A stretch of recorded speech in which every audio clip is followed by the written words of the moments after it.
Thank you, Joel, for making time to be a guest on The Full Landscape. It's kind of funny how this all came about.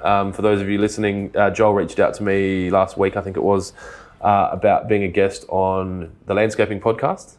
I think both of us probably had in the back of our minds to kind of communicate with each other at some point, and it just hadn't happened. So this is our second podcast in 2 days, but now my chance to obviously highlight what you're doing.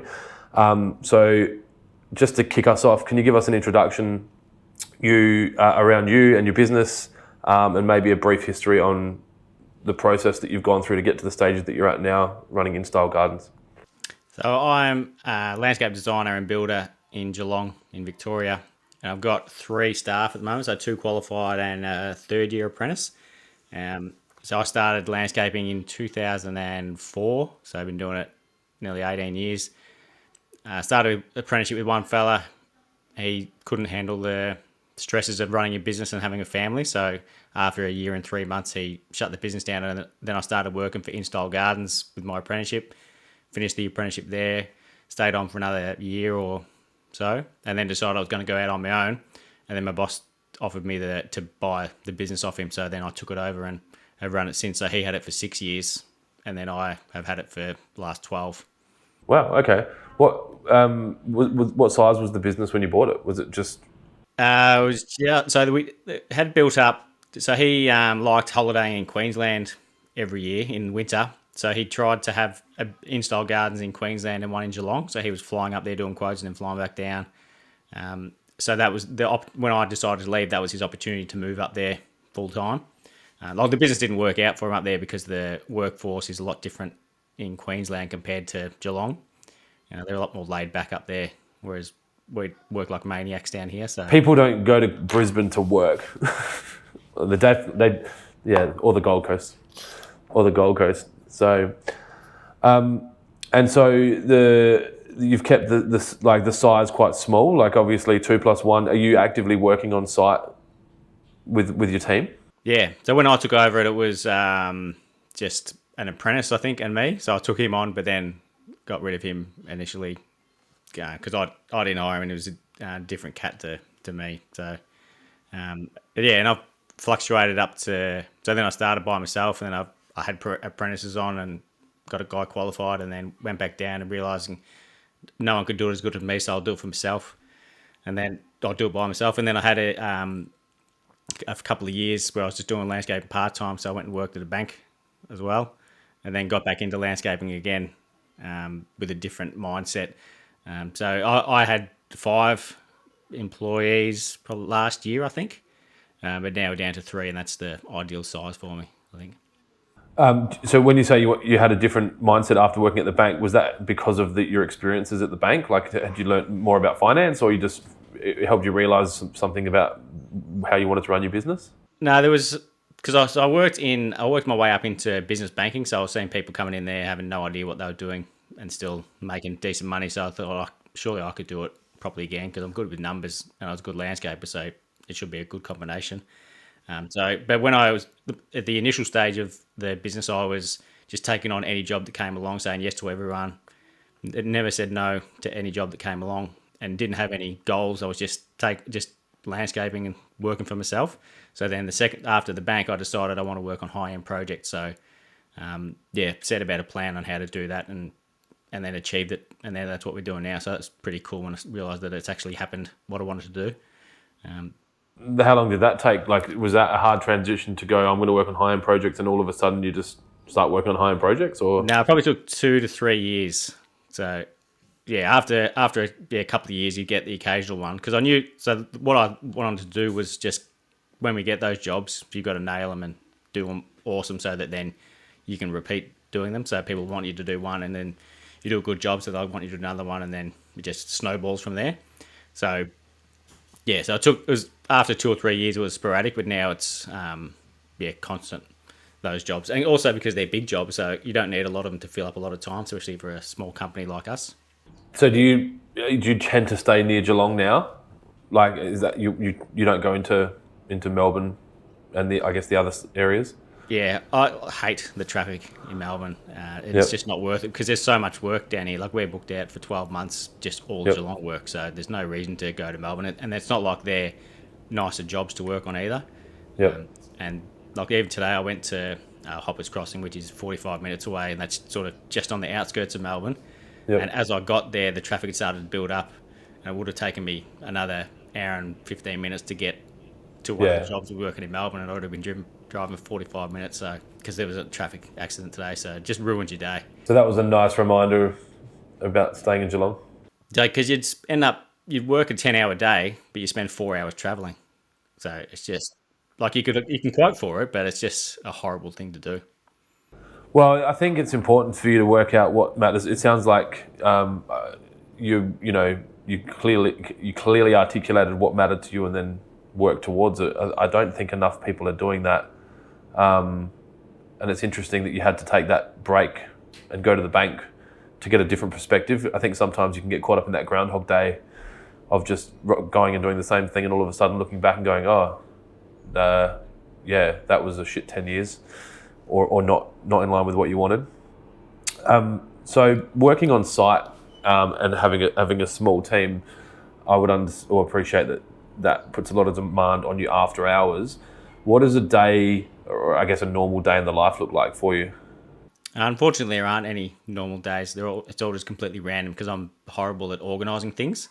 So that's something I'm focusing on working on like right at the moment, trying to plan things better so that I've got boxes I can tick, know where I'm going to be each day, and the guys as well, so they know where they're going to be each day as well. Because most of the time, it's just you rock up to the shed in the morning, and I'll tell them what they're doing that day because I've just worked it out half an hour beforehand. So it's a bit erratic because it's so hard. There's so many variables with what we do. Like when you're working on projects with other builders as well. So if they're supposed to do something and then they don't, it just throws up your whole day. I planned something a couple of weeks ago, what we're going to do for the next 2 days. And then 7 o'clock that morning, I had a call from a client saying we couldn't do that. And then 8 o'clock, I had a meeting with someone else and had to change that as well. So there was two jobs we were going to do that both had to change. So you just sort of spinning plates in the air, like kind of thing. So it's just, there's no particular day. Like sometimes I'll go back to the office after getting the guys set up and do some work. And that's what I want to do more, have an actual office day so Wednesdays can be my office day. So Monday, Tuesday on site, Wednesday in the office doing quotes and designs, and then back on Thursday and Friday, and then back in the office again Saturday. So yeah, that's an ideal world. Do you do a lot of work for builders? What's the split look like? Do you tend to try and what are you attracted to, and what's the mix look like at the moment? That's kind of changing at the moment because so I was attracted to the big jobs, and we got some awesome designers that we work for, and there's one builder who's really high end that we do work for. But I've realised I'm not making any money, enough money on those jobs, so I'm going back to where I was before I started, to the smaller ones that. Like back in, so it was 2015 when I started this second iteration of the business, and our average job around then was about 25 grand, and now it's over 100 grand, and I want to get back to the 25 to 30 grand. Yeah, I was going to say, as in 25 in today's money, more than 25 2015. So probably 30 to 40 more than 25. Is that? Yeah, probably. Yeah, just jobs where you're at for 2 or 3 weeks at the most, and yeah, you can't. And there's nothing. There's not like it's a like the big jobs is a high risk, high reward. So you make 5% on 100 grand. You got 5 grand. You make that on a smaller one. It's not a lot, but you can also lose that money as well. So yeah, so I'm trying to have like I'd like to have one big job going along, and then have two people on that one, and then have two others just ticking off small ones as they come along. So that ensures your cash flow continues and I guess reduces your risk. You mentioned before you do work with some really high end designers. What's obviously design's part of your business. How does that relationship work? And do I guess some landscapers that have a design division won't do other designers' work. You're open to that. How does it look? Yeah, it's there's a designer for every client. So some people want to pay $30,000 to get a design done, and I'm not the person for them. So I'm in the lower end. Well, not the lower end, but I'm below the level of that people are paying the designers that we're working for. So I don't do a lot of designs. I'm starting to do more, but I love doing other people's work because you learn from it and it keeps things interesting. So you're not doing all the same stuff all the time. And I realised, I think it was about 3 years ago, that how valuable a really good designer is, because the projects just look amazing once they're done. Like there's so much things that a lot of clients probably wouldn't realise it, but people in the industry see how amazing it looks, and yeah, so I like working for them. Yeah, that would make sense, and it's obviously going to help your design skill advance as well if you're seeing that, and they're doing it every day and they're continuing to hone their craft. Is that market quite buoyant at the moment, the design market? Like, does it look like you guys as installers are going to have a very strong runway for the next 24 months? Yeah, absolutely. Like most landscapers are booked out for this year already, and we're quoting jobs for next year as well. And the design, I've spoken to a couple of designers, and they've got 6 months worth of designs booked in as well. So they've obviously worked out how long it takes them to do a design, and then booked all that in. And that's just crazy. Well, if you think about it, what's the ratio of design hours to construction hours? Like if a design takes 10 or 12 hours, how many hours does it take to build that design? I'm curious, like, is it 10 times? Like, is it, There wouldn't be a figure like that, because it takes a long time to do a basic design and also a complex one. So depending on, because you can draw something, like for example, if you draw a normal paving area using 1 metre by 5 pavers, and that same size area as crazy paving, it's going to take a lot longer to do crazy paving, but it takes the same amount of time to draw it. Yeah, I understand where I'm getting at with it though. Like if you've got, like say there's, I don't know, 10 times as many landscape construction companies as design firms, or 20 or 50, and then those landscape designers have got 6 months worth of work, or landscape architects and designers have got that much work. Does that mean that the industry has at least 24 months of work before you guys are starting to kind of be hungry again? Or, it seems like, the reason I'm asking is over here, I'm getting the same information from designers that they're so busy, and the landscapers are like, if this is like it is now, I can't see it changing for 24 months. Does it feel like that over there? Yeah, absolutely. There's no, like everyone, there's always the doomsayers who say, oh, it's gonna collapse and it won't always be like this, but yeah, I can't see how it could change within the 2 years anyway.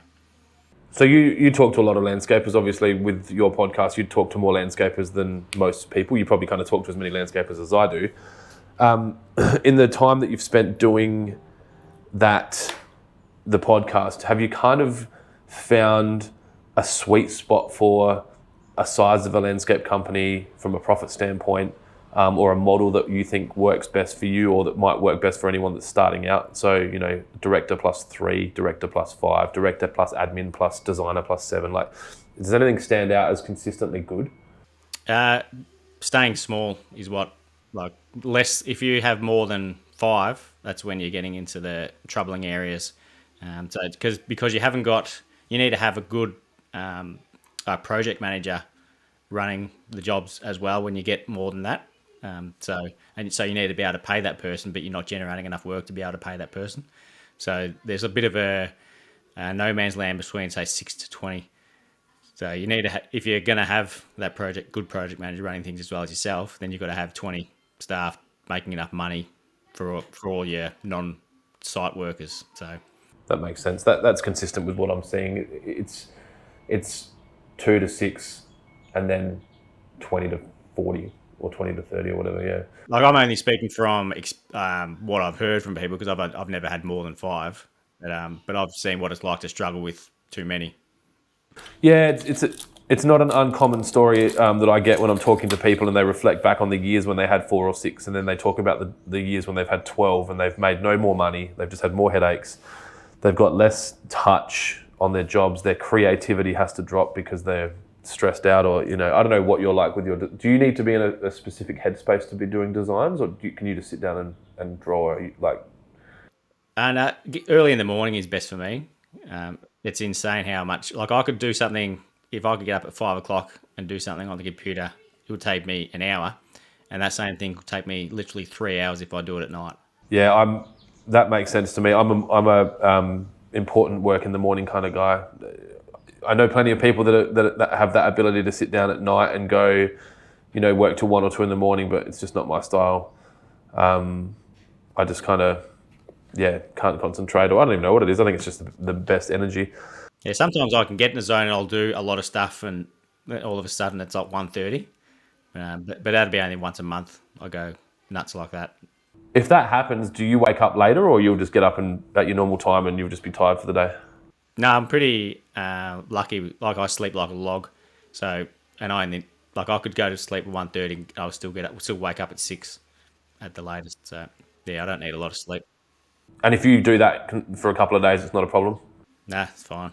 Like when we were working on the block, we'd it was up in Melbourne, so it'd take an hour and change to get home, and we'd be leaving there. Like we'd get home around midnight, and then I'd be up again at 4:30 to get up there at 6. So, and we did that for a week. That, I guess, segues into the block. I had some questions further down, but since you mentioned it, I guess there's so many questions I've got around the block, and it's not. I've spoken to a few guys that have done it, but not on a podcast. And I'm curious. Obviously, tell us what you're comfortable telling us about. But how did that come about? Like, if you can give us a bit of detail, like how you got involved, why you got involved, what the process is. Do you have to apply? Do you have to get selected? And then I've got some questions, obviously, off the back of that. So it's quite, I don't know if ironic or coincidental, but the year that we went on first, I was telling people I wanted to go on there.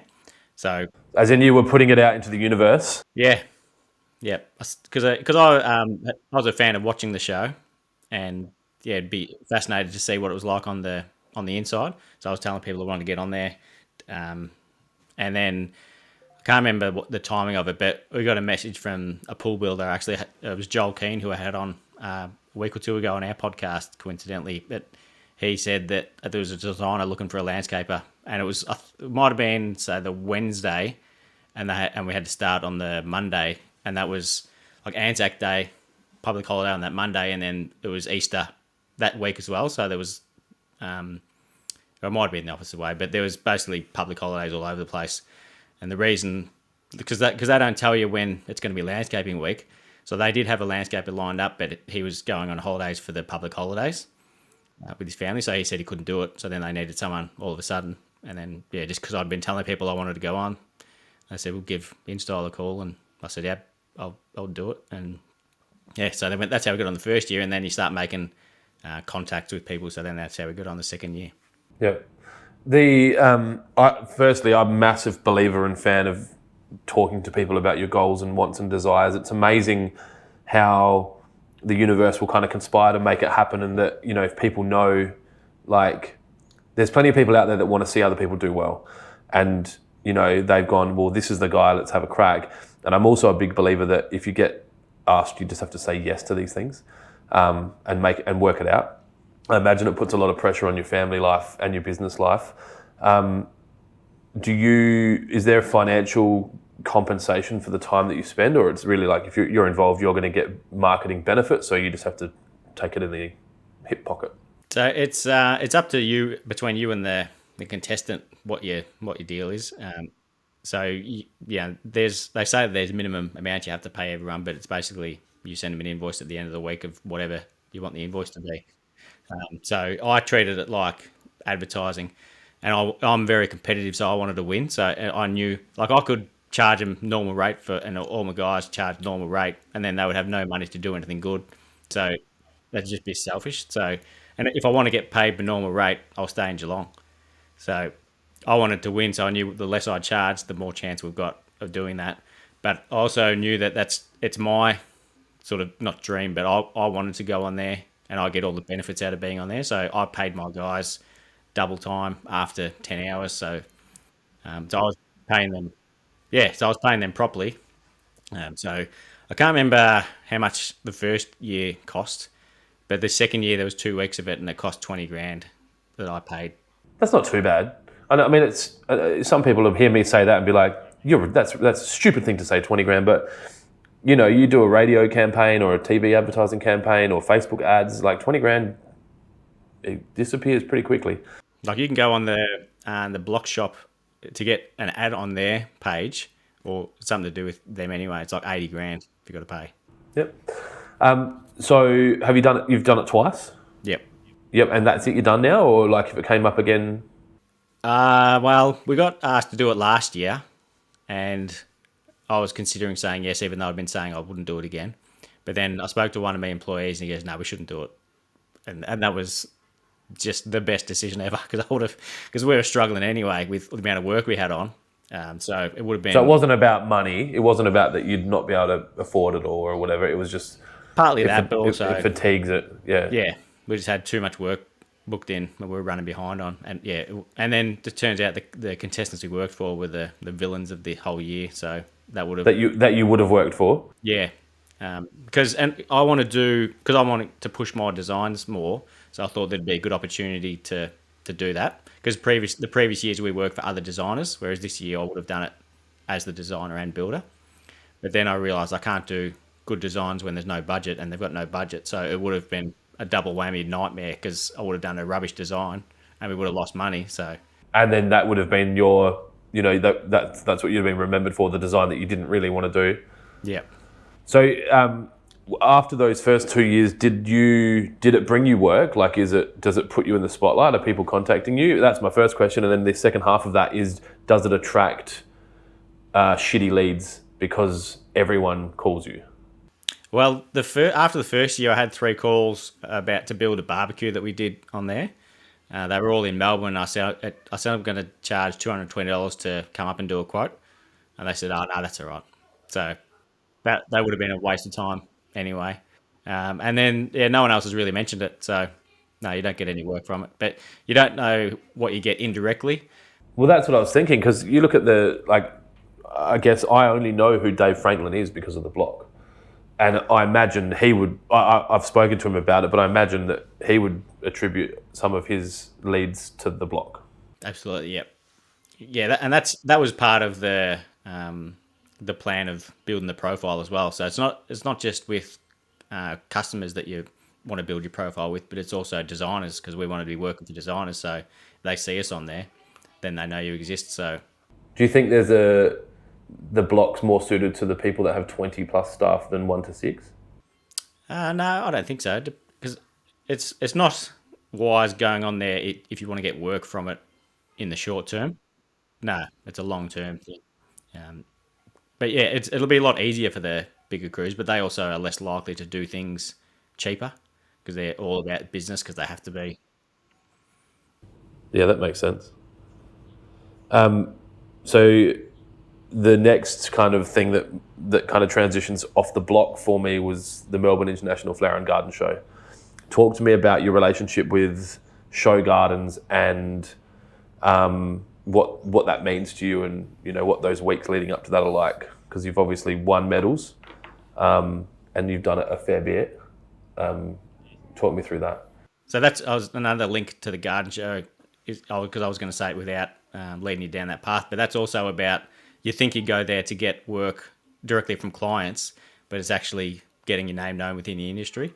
So and doing the garden show was something that was part of my plan to build up our name to get to the high end jobs, because I thought if anyone is going to know, if anyone wants a job done in Geelong, that most people wouldn't know anyone down there. So that was a way of getting our name in front of everyone. But the first one I did was back in the initial InStyle phase when I took it over, but it was for a student gardens competition. So there was a student designer, and then they need someone to build it. So we did that in 2011 and 12. And that was, just when I first did it and working with, there was Jamie Jury was building one there that year as well. So it was an awesome thing to work around those people. And then you get to know a lot of people from the sites around you as well within the industry. And then you see the same people there the next year. I absolutely love it. But again, it does cost money, so it's not something you can do every year, unless you've got a large crew where you can actually, do all the jobs that might come from it. But yeah, it's very addictive for people to do, because you start thinking of it sort of early Jan, because it starts to the end of March. Yeah, what is it this year? End of March, first couple of days of April. Yeah.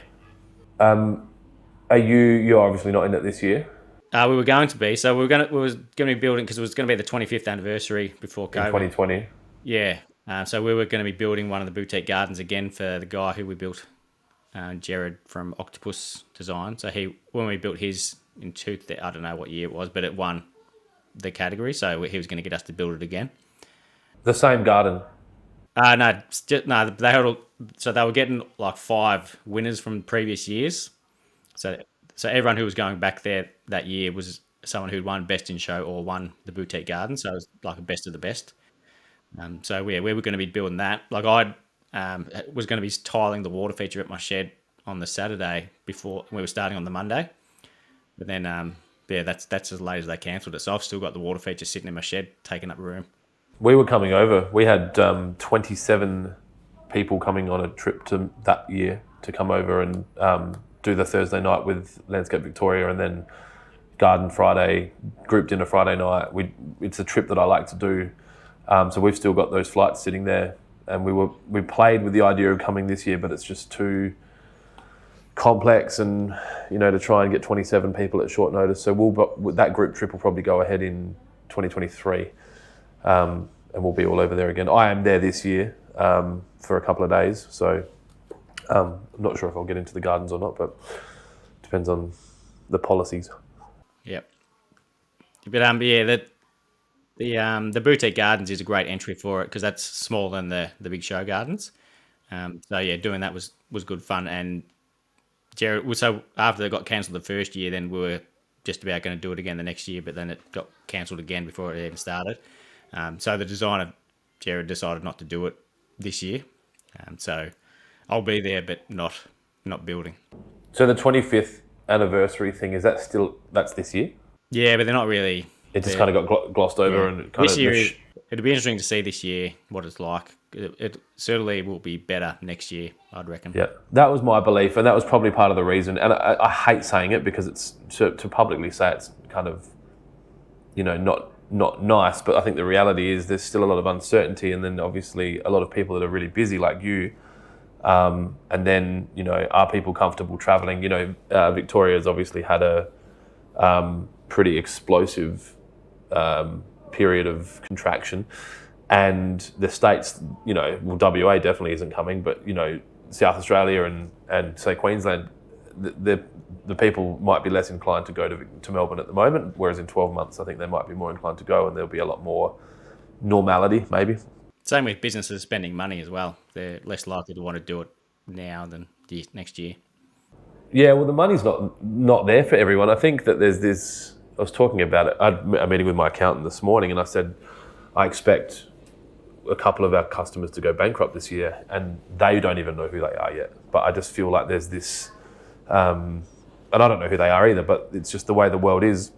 There's a lot of money in the system, and then people get confident and they overhire or they overpay for their staff, and then all of a sudden the world contracts a little bit and something changes, or you can't get stock, so you can't finish that job, you can't get your progress payments, and you've been playing this game of catch up on 30-day accounts for the last 2 or 3 years, and all of a sudden that runway runs out. So I think this year is going to be an interesting one to watch, and then hopefully 2023 makes it's a nice clean run in, and you guys you could plan for it. Is the block harder than Mifkus or vice versa? Which one's harder? The block's harder. Because you don't have so much control? It's just there's a lot more people around because you're working on a street, whereas at Mifkus you're working in the Carlton Gardens, so you've got your area you're working in, whereas this you've got you've got a park 150 metres up the road, and then because I'm used to having my tool trailer out the front of the site, so there's that access, and it's actually harder than what it looks like on TV. So I thought it would be the opposite. I thought they'd ham it up a bit and make it look hard, but it's actually they make it look easier than what it is. Which I don't know why they do that, but like that first year we built a courtyard and we couldn't start until 1 o'clock on the Friday afternoon. It had to be finished a Sunday morning at 9, and what you do in that time frame is just amazing. And you've got noise restrictions, like you can't just. It's not like you can be at your place cutting bricks and hope the neighbours don't call the police. Like you. No, there's a bit of that goes on. Yeah. Yeah. Okay. Yeah, that people go down to the beach in a van and Yep, get your battery tools. Oh, really? Yeah, and you still hear at night. You still hear noises of certain jobs. Is there a respect there that you don't rat on the other trades? Yeah, Yep. So if there's a noise, there isn't a noise. yeah. I didn't hear anything when I was there. And yeah, Yeah, you do things like we were doing everything properly. We weren't making loud noises because I was too scared to. But yeah, there's other ones who have been there a lot longer. they get cocky or Yeah, confident. they just go nuts. Like the first year on the last night, the cops were called probably 4 times, I reckon. So The first year, yeah, because they were just like, we're doing it. yeah, yeah. But no, we'd use, because you can use a normal drill but not an impact driver. So you sort of pre-drill with that and then drive it in because it's not as noisy. And then we're using handsaw to cut things and fixing guns. And there's certain things you can do that you don't make noise. But Would you ever try out as a contestant? well, I wanted to do it before going on, but yeah, I realise I'm a pretty hard worker, but I've never seen people work harder than the contestants do on there. So I don't think I could do it. And if you did apply, who would you go on with? Well, that's my issue. My wife has no chance to go on there. She's got no interest in it, and none of her mates are handy at all. So it'd have to be like an apprentice or someone. Yeah. Or some like super flamboyant like interior designer that can work, can't it? Yeah, because my interior design's not that crash hot. So I'd be more the getting stuff done rather than zhuzhing the room. Yeah. What is there a reality show that you feel like you're more inclined to be suited to than that? Probably The Bachelor, I'd say. I don't think your wife will go on that one. No, it'd Love be The Island. Block. The Block would Yeah. be. It makes sense to you. But it's just they work so hard. It's just not funny. They deserve every dollar they get. Like when you work it down per hour, like it's getting pretty crazy now what they're getting. But back in the day, I've they seen weren't years when they weren't getting anything, and you're like, yeah, they "Ugh." weren't getting paid that well. They'd be getting like $20 an hour when you work out how many hours they work when there's 2 of them going. So Yeah. Yeah. Is it still as buoyant? Like I don't watch commercial TV much, if at all. Like, is it still as popular as it ever has been? Is it? I don't think so. Like they say the ratings are, but they can say what they want. But it's really focused on the drama now, so they're picking contestants to cause drama because Yeah. So they need a villain, and then they need a couple. They need yep. So yeah, a lot of people don't like that, but there's obviously a lot of people that do though. So Well, if it sells, exactly, like people say, oh, it's a renovation show. Well, it's not. It's just a TV it's show. a drama. Yeah, They're it's home and supposed to away make money, with- so they'll with do drills. what they want to make money. Yeah, that makes sense. And if you want to go and watch, like they say, there's not enough footage of the actual building getting done. I'll tell people to go and have a look at a building site and see how riveting that is. So, Yeah, just go sit there and watch it. Yeah, that's true. How are you guys going with stock availability and lead times and are you struggling with anything at the moment? Have you kind of seen any global shortage issues hit your market yet? it hasn't been too bad. Luckily, last year we didn't build a deck at all. So we didn't. When there was timber, you couldn't get it. We didn't need it anyway. We got one coming up, but you can get it now if you look hard enough. So there's been delays on some things, but nothing. We've been pretty lucky where we haven't had any issues that have caused us any monetary problems. But like there's things like plants, they're more hard to get than they ever have been. But you just got to substitute for something else. Did you before we talked about you having to cancel jobs and move around, how many job sites ideally do you have running at once, and how many actually do you have running at once? 2 or 3 would be ideal. And there's been times where we've had 7 or 8 going. I've had twice the number of jobs that we've got staff. So Yeah, okay. And how does that work? You just make sure you're kind of managing expectations of clients and just letting people down gently? yeah, communicating is the biggest thing. So there's no point telling everyone you're going to be at their job the next day just so that you appease them for that day. You're better off just being honest, saying we can't get there until this day, but then you make sure you get there when you say you're going to get there. So there's some times where we couldn't get on the job. That's why we had that many open. We were waiting for someone else to do something, or maybe been waiting for a material. But yeah, sometimes you just got to be honest with or you've always just got to be honest with the client because they're going to know if you don't turn up or not. Well, that's going to be pretty obvious, isn't it? A lot of landscapers here tend to disappear from December 21 to January 12, January 14, and then maybe have some time off in July and head to Bali traditionally or Port Douglas. What do you have kind of a structured leave? Obviously, with a small team, are you holidaying much, if at all? And do you kind of try to make sure you get away for 2 to 4 weeks a year, or are you kind of just working your ass off? So the last 2 years have been different with the Christmas break than the previous. I don't know however many, but I'd always work up until Christmas Eve till like 1 o'clock in the afternoon, and then go and buy some presents on the way home, and just not deliberately, but just because I was always saying yes to every job that I should have been saying no to all the jobs in December, because you can always fill out December even in November if you want to. There'll be people looking to get stuff done. So I learned from that. So then the last 2 years we finished a week before Christmas, so you've got that whole week off, and then Christmas because it felt like we were finishing. Like I was finishing Christmas Eve, and then you've got the family things, and it's all sort of doing this and that, and then all of a sudden you're back at work again on the 4th of Jan. So yeah, this year we finished on like the 17th, and then started back. I think it was on the 10th of January. So we had 3 weeks off there.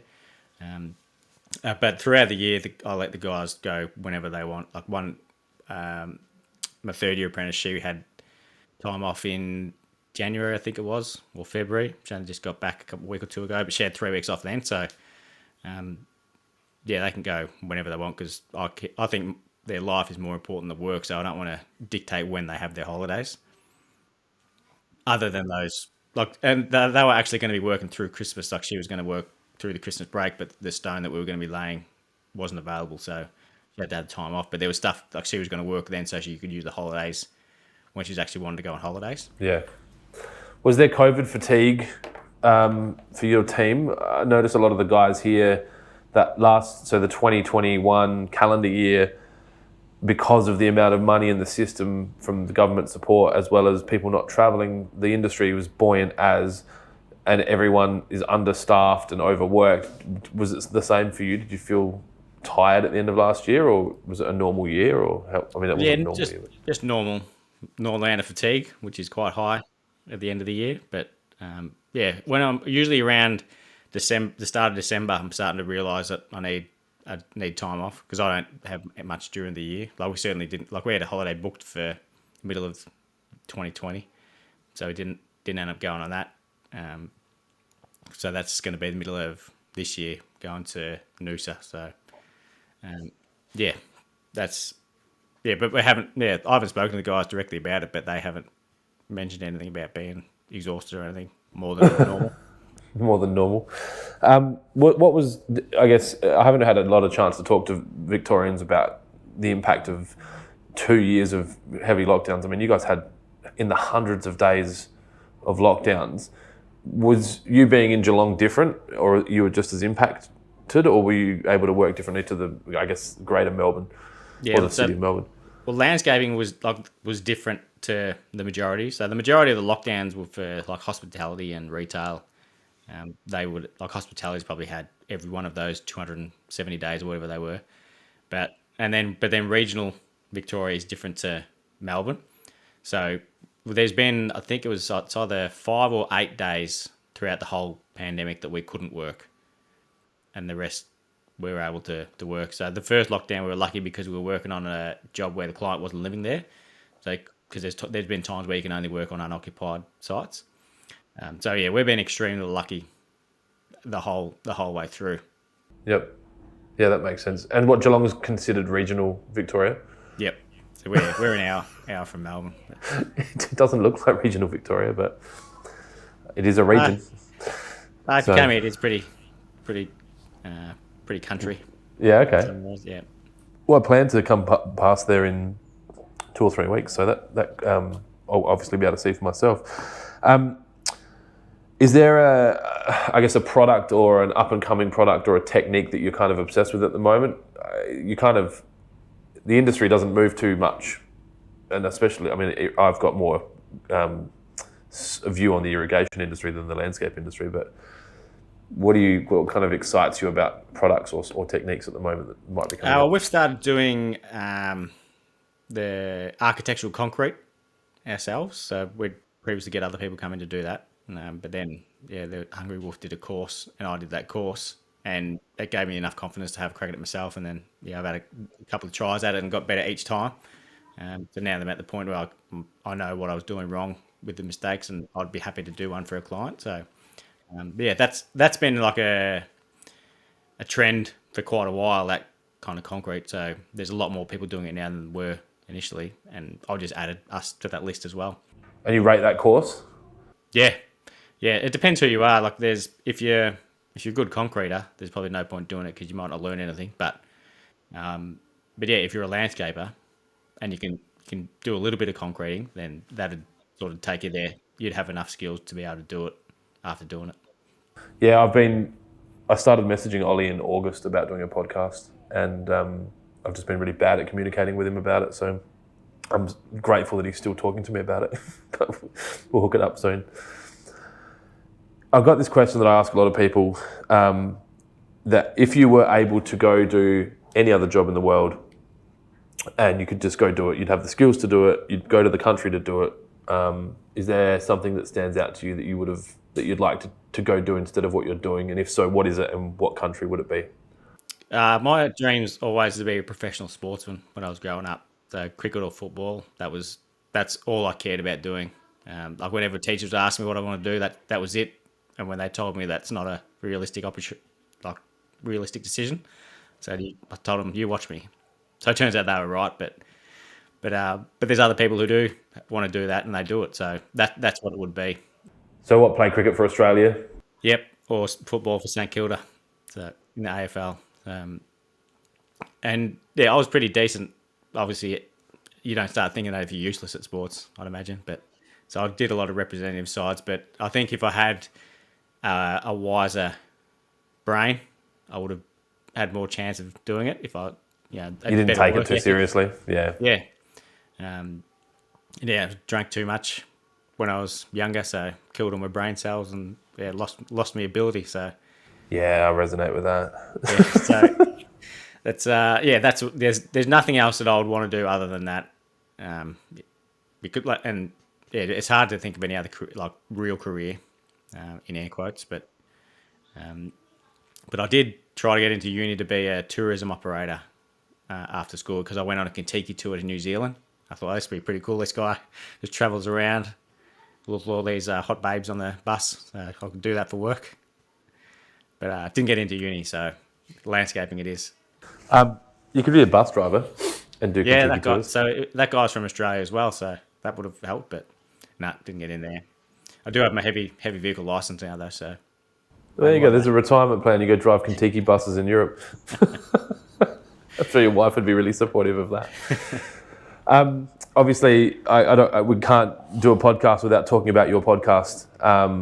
As far as I know, we're the only two that are actively doing landscaping-based podcasts in Australia. I don't know if there's anyone else. I don't stay deeply across it. Landscape Victoria do one as well. Okay, there you go. I didn't know that. I probably should have a look at that. Why podcasting? What was your thought process? What got you into it? So I love listening to podcasts. Like I listened to yours from episode 1, and yeah, loved that there was actually a landscaping podcast in Australia. So I listen to business podcasts, sports ones about the NFL, like all sorts of just random things because I never listen to the radio at all. So I've always listened to them. And then I was listening to one landscaping or gardening podcast, and there was a lady on there. She was a bit of a plant nerd, and I found it interesting because I'm not much of a plant nerd, but I do like my plants for a landscaper. And there's a guy I knew from Better Homes and Gardens, like he was behind the scenes. He's a big plant nut, so I thought it'd be fascinating to hear his interview on their podcast. So I was going to message them and suggest him as a guest, but then I, for some reason, thought I'll just interview him myself. So that was where the idea came to do it. So yeah, he's in New South Wales, so I thought I'll do a road trip up there, interview him, and hook up some other people while I'm there. And so I did. So I drove up there and did 5 interviews while I was there over a weekend. And then I was originally going to release it every fortnight, but I loved it so much that I do it weekly and have done it weekly since, apart from a break over Christmas. So we're up to about 38 episodes, I think. Yeah, it's a bit addictive. I don't have the patience to let them release it on a certain day. I'm like, edit this podcast and post it now. Like, it just needs to get out there. I had that same kind of intention to do one a week or one a fortnight, and it just 6 or 8 weeks goes by, and you're like, oh no, we need to do a podcast. And like we talked about yesterday, I don't know if it was on camera or off camera. You just have to be booking guests, and if you've booked the guest, the rest's easy. It's just about getting that booking locked in. Yeah, that's a hard thing to do. So I try to have at least 1 or 2 weeks in advance. But this week I didn't have any for this week. So then I scrambled and that's when I send out 5 messages. Yeah, and then you'll lock in another 5. Yeah, luckily all 5 said yes. So it's good to have them all banked up, and then I can just do 1 a week from there. And if you miss a week, it doesn't matter because you've got another spare 3 weeks. But we just had Paul Bangay on the week before I started asking everyone, so I think he might have a bit of a influence on people saying yes as well, because people it gives a lot more credibility when someone like him comes on. Yeah, one of my staff said that they listened to that because he's like a massive fanboy of Paul, and then he's like, you should do Paul, and I'm like, I don't. It's interesting. I think we talked about this yesterday. Like, I will happily interview whoever. Like, I'm always curious to learn from different people, and the fact that you've got 3 staff or 100 staff doesn't make you any better or worse than the other person. It's kind of like it's a unique perspective, and if you've got good balance in your life and you're happy, then maybe that might benefit someone who's got 18 staff and they probably should have 5. But I guess the reality is there are these goal podcast guests that people are going to, if you do a podcast with them, people are going to listen. So it makes sense. Yeah, but I've also had people who I didn't know, but I interviewed them because someone recommended me to interview them. So I'm always scared about those ones because I'm a landscaper, not an interviewer. But I'm getting better as I go. But I'm worried that I'm going to run out of questions or sound like an idiot. But some of them have been the best podcasts because you're generally finding out about them as you go. So like that, and that's why I love doing them, because I'm genuinely intrigued about their story and how they got to where they are and what they're doing.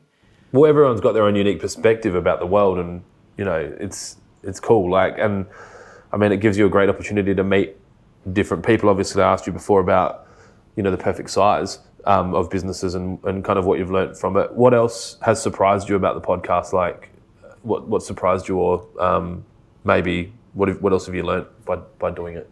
I don't know if I've learned much, because there was a lot of people there hesitant to come on. Like, some have said they flat out won't come on because they don't like the sound of their voice or don't want to be on camera or anything like that. But there's also been ones who didn't want to come on in an ideal world, but they do, and then they realise it's a lot better than nothing's as bad as they think it's going to be. Because it's just like 2 people having a chat, and it just so happens to be being recorded. So it's not like in front of a studio audience where there's actually people looking at you. Like, you'll have a lot of people listening, but it's not while you're talking. So, but yeah, there's nothing that's surprised me really. Unless I suppose a lot, like, there's hardly anyone that says no. So everyone is really, really good to work with, and like, they're keen to get involved, even though there's potentially no value to them in coming on. But I read the book back in the day, How to Win Friends and Influence People, and that's all about people like talking about themselves. So, honestly, it's the easiest way to meet people. Do you want to be on my podcast? Yep. What do I need to do? Just talk about yourself. I'll ask you questions. There's no wrong answers. It's your answers. It's a good. I think it's a good thing, a networking thing as well. Like, to be able to spend an hour talking to someone. And highlighting, one of the things that I said to you yesterday, I've really, my early podcasts weren't about the client enough. And I really make sure at the start of a podcast to get myself into a space where I'm like, make this person the hero of this podcast, make this person the hero. It's their story. Let them share their story. Don't, you just have to kind of throw them up these home runs and let them hit them out of the park. And I almost feel like I need to go back and re-podcast those guests to let them actually be the hero. What in business, do you have a mentor or landscapers or designers that you're looking up to, or that you might contact if you're struggling with someone that you wanted to talk through something? Do you still stay in touch with your original boss? Not so much him, but there was a guy who worked with us at the time who's running his own thing now. So he's 53 and he's still on site pretty much every day. That's how you working the stay same fit. job now. What's that? That's how you stay fit. You just keep doing it. Yeah, exactly. Yeah. I would be the size of a house if I stopped being on site. That's my only weight loss routine. But so yeah, there's him and there's another guy who's run a business for a long time. So there's a couple of older guys in the industry, but yeah, they're like I was talking to a landscaper in the UK, and he was saying how unhelpful the older guys are because they don't like the way young people are doing things. But in Victoria, they couldn't be better. They couldn't help you any more than they do. They're just all they're interested about is helping the industry. Yeah. What's the goal with the podcast? Have you got any kind of like bucket list guests that you just like that you're dreaming to have on, or you kind of just take it? Paul Bangay would have been the top guest, and yeah, I just sent him an email and I said, would you be interested in coming on? He goes, yeah, no worries. They'll hook it up. So how did you? Yeah, was the preparation for that different to any other podcast? Nah, I just literally just send him an email, the same email I send or text I send to people with Instagram. Just I'll let them know what the podcast is about, and yeah, it's just pretty straightforward. I did ask Jamie Jury to come on early days, but he didn't get back to me, so it's his loss. That is. I spoke to a few of the people at MIFGUS 2 years ago about being guests, and we had our camera over there and we were kind of doing some interviewing, and the ones that have relationships with Channel 9 or whoever, Channel 10, were a little bit more reluctant to do something without getting signed off to do it because of potential agreements that they have with with their existing media people. I don't know. I'm trying to get people from overseas though, because there's like some of the podcasters I listen to, or because I think they're good value. So if I can give the audience a bit of a glimpse of them, if they like the cut of their jib, then they'll listen to theirs as well. Yeah, I sent a DM to a US landscaper recently. I was like, yep, that's gonna go. I haven't heard anything back, but I imagine unsolicited DM on Instagram from Australia. Who knows? So. I think I'll probably need to start kind of coming in from another angle and maybe emailing them or finding, for us, we've obviously got irrigation wholesalers that we deal with here that are international businesses. So I can reach out to them and kind of go through the back door and say, can you find me access to, some commercial landscapers in Florida that, do a lot of irrigation that might be open to doing a podcast. So I think it's just, you just got to try a different way. Have you got a dream guest? Not really. Like I've never really worried too much about it. Like, I just want to keep doing it. I think that's probably the key. Like, and like I said, I want to be asked to be a guest more. Like I love doing the podcast, but I very rarely get asked to do a podcast. I feel like I've got a lot to talk about, but it's not fair to do it this way. Unless I just do my own podcast and I just sit there and talk for an hour. Well, some of the ones I listen to in the US, sometimes I'll have guests on, but a lot of times they'll just be talking by themselves, just giving advice. They go for 45 minutes just talking by themselves, which I've no idea how they do that. But that's foreign to me. I mean, when I started doing In the Car with Clint, there was 20 minutes of me talking about just my ideas on stuff. So I don't think I'd have a problem pumping out a 45-minute podcast. I think the conversation style suits my personality better. I want to have someone to bounce ideas off of, especially when you get a guest like you who's aware of the concept or the process and is easy to talk to, and then you can kind of actually have a conversation and go, well, hey, what do you think about this? And I've got a differing opinion on that, or I've got different experiences around this. What's the goals moving forward for business? Are you happy with the size and you just want to continue doing that and then retire and live happily ever after, or what's the plan? Now, my goal is to make money, which I have been struggling to do, which sounds crazy, but I've been struggling massively, even though we've got all this work on. Being busy doesn't mean you're making any money if you don't quote the jobs properly. I just had probably what's my first anxiety attack on Sunday night because I was paying all my bills, and then I was freaking out thinking I'm gonna have to tell the guys on Monday I'm going to shut the business down because I thought I don't know how we're going to get out of it. And then I realised, there is actually 80 grand worth of invoices I haven't sent out, so that would probably help over the next few weeks. But yeah, just that's literally what I'm doing now is just trying to real fine tune things. I don't care about the type of jobs we get. I just want to make money off them. Because I got in to get the jobs we're doing now, like the high end jobs. You've kind of got to buy them a little bit to get them, and then once you get them, then you get a name for doing them. So I'd probably cost myself more doing that than I'd realised. And so then, because then if something goes wrong, then there's no, like it hurts a lot more than if you plan on making a good profit on it. So it's crazy. I don't think you're on an island there. Like I'm talking to guys here who are, there's so much money in the system and everyone's busy, but not everyone's making money. And I think there's a combination of things. Obviously, you're a landscaper before you're a business person. And no one really teaches you the business side of it. You kind of just work it out by, kind of feeling your way through it.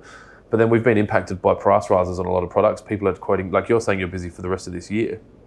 The job you start in September this year, is there contingencies in place to cover price rises that you're going to be impacted by between now and then?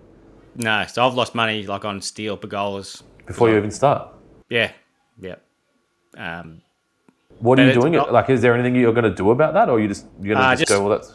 Assuming that there's going to be a price rise of 10 to 15% on every job that I quote. So my quotes are a hell of a lot higher now than what they used to be. So I'm just putting my prices up a lot. So they'll allow for it. If it doesn't happen, good. If it does... I would suggest, based on my knowledge of what we're dealing with, I'd say 30% is probably more the safer number for November. I hope that doesn't upset you. No, because I don't want to. I don't ask the client for the money, because if it goes the other way, I don't give it back. You're not going to give it back. Yeah. So you can't do one and not the other. Why not? Because that's not what a decent person does. That's one of my issues as well, because I care more about people than money. So there's things I would have done. I could be wealthier, but I'd have less of a reputation and less relationships with people. Do you think that's true? Like, do you honestly believe that you would have a worse relationship with someone because you made profit? 1,000%, because it's putting money over people. Like I've kept people employed for too long because I don't want to have them to have to look for a job.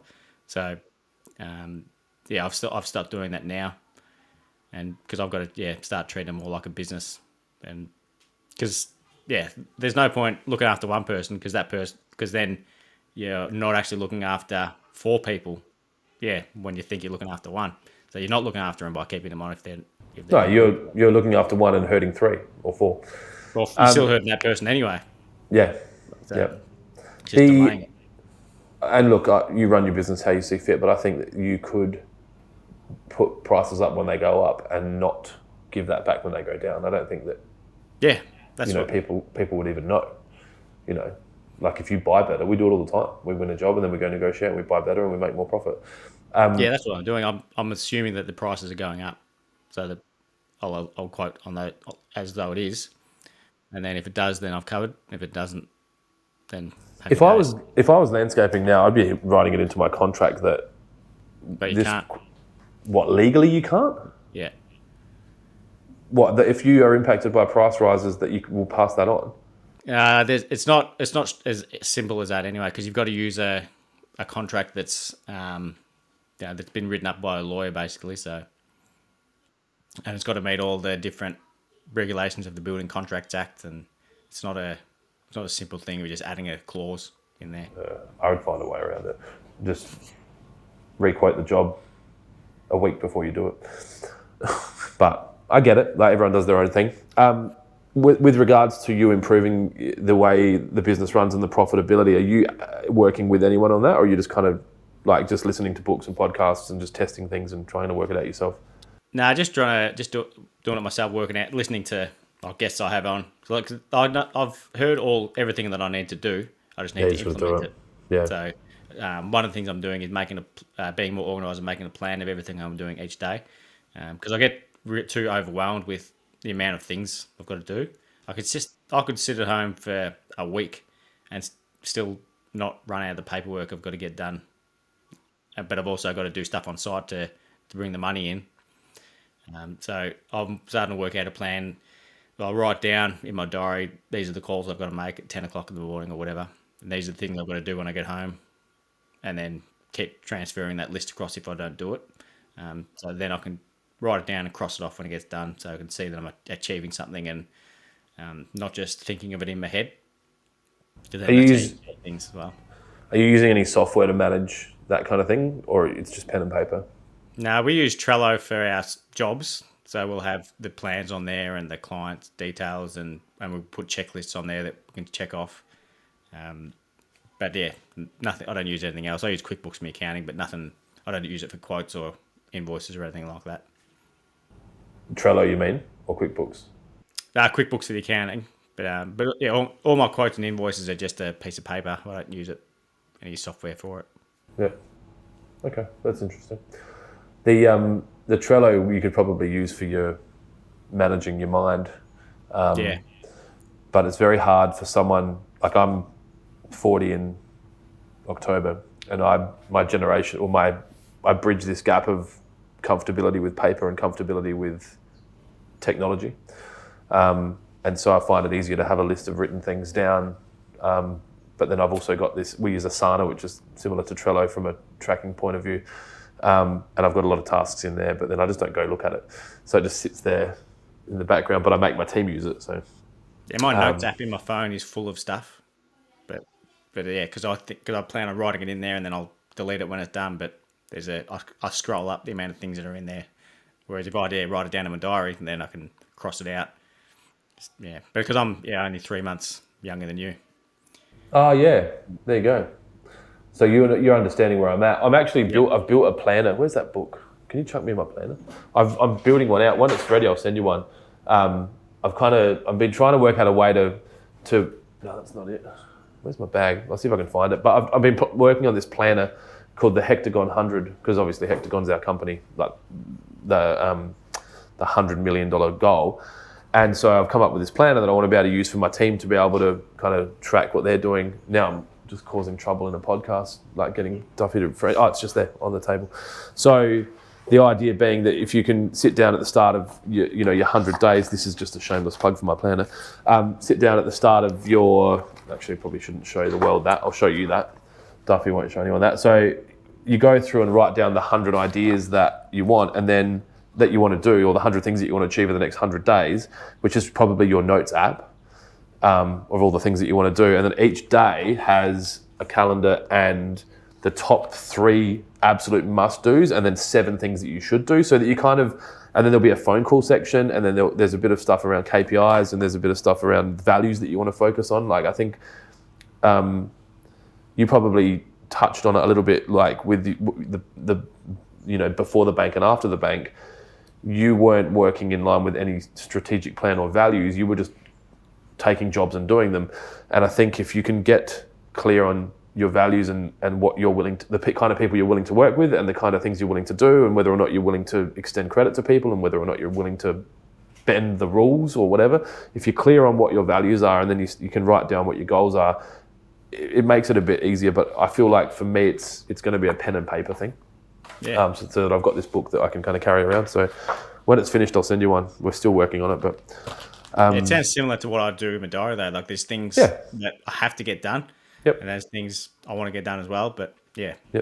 Yep. And then obviously you try to just stay focused rather than disappearing into a rabbit hole of internet memes. I do find myself doing that sometimes. I'll be looking through and then I'll go into the comment section and seeing the stupid comments people are writing and think, what am I reading this for? And just get out of it. Yeah, I deleted Facebook from my phone. I don't spend much time on Instagram anymore. I'm probably spending the majority of my time on TikTok. I'm probably going to delete that from my phone. Like, what's the saying? If the product's free, you're the product. And I've got too many things that I want to achieve in a short amount of time to be spending too much time in those apps. But I also need to understand the apps well enough to know how to advertise in them and use them for business. So it's this kind of like continuous balance for me. So I don't have any more questions for you. I really appreciate being able to sit down with you both yesterday and today and have a chat. This is, like I said before, it's beautiful to be able to then have another friend that you can kind of contact and catch up with, obviously, when we're in Victoria at the end of the month. Is there anything that you've got coming up or anything you want to promote? I mean, I'm assuming the podcast. Anyone that's listening to this one, make sure you head over and find your podcast and subscribe and have a listen. Is there anything else you want? No, that's all. Like, I probably should do something like some sort of course or an ebook or something, because people ask me, what is the podcast like directing people to something you're selling? So no, I'm just doing it because I like talking to people about landscaping. So there's nothing I'm selling or pushing. That's more pure. I think it's good, and I think that at some point, if you've got a following, and then you feel like that you want to ask for support in something, then you've got the audience to do it, and you've always done it for free, and you've never put your hand out, and then there might be that one time when you're like, hey guys, friend of mine's got a fundraising thing they're doing.